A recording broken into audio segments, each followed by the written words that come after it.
नमस्कार दोस्तों, व्रत की कहानी बाय निकू यूट्यूब चैनल पर आप सबका स्वागत है।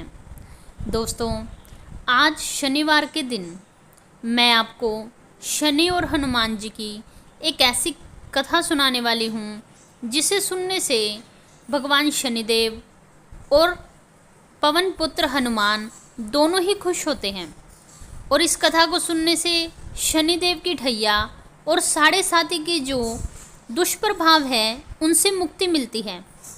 तो चलिए इस कथा को शुरू करते हैं।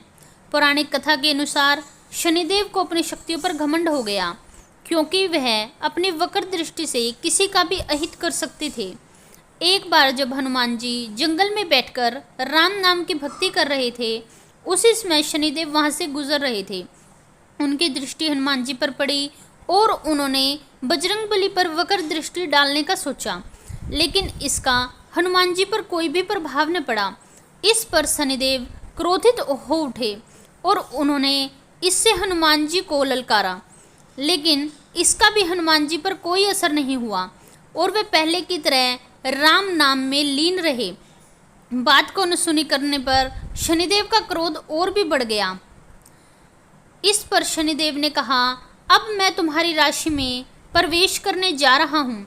तब हनुमान जी ने शनिदेव से कहा कि आप कहीं और जाएं, वे प्रभु श्री राम की भक्ति मुझे करने दें।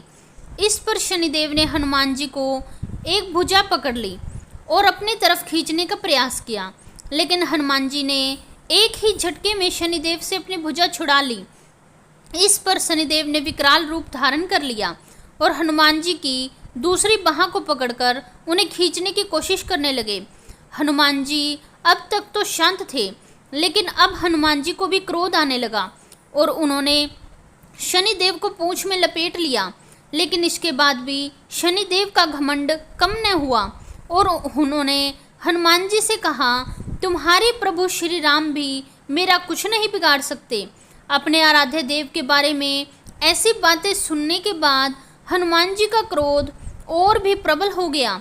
अब उन्होंने अपनी पूंछ में लिपटे शनिदेव को इधर उधर पटकना शुरू कर दिया, जिससे शनिदेव बुरी तरह से घायल हो गए।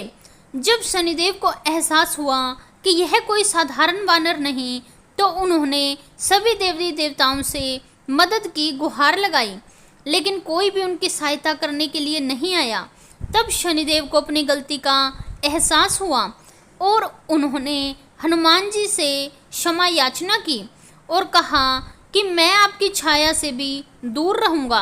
तब हनुमान जी ने शनिदेव से यह वचन मांगा कि आप मेरे भक्तों को कभी भी परेशान नहीं करोगे। तभी से यह माना जाने लगा कि जो लोग बजरंगबली श्री राम जी की भक्ति करते हैं, उन साधकों को शनिदेव कभी भी अपने प्रभावों से प्रभावित नहीं कर पाते। तो दोस्तों, ये एक कहानी है जिससे हमें यह पता चलता है कि यदि कोई राम नाम की भक्ति में लीन है या हनुमान जी का परम उपासक है, उस पर शनिदेव की ढैया और साढ़े साती का कोई भी प्रभाव नहीं होता। यह कहानी रामचरितमानस के अंतर्गत भी आती है। दोस्तों, यदि आपको यह कहानी पसंद आए तो मेरे चैनल को सब्सक्राइब करें, वीडियो को लाइक करें और कमेंट में जय श्री सीताराम अवश्य लिखें। धन्यवाद।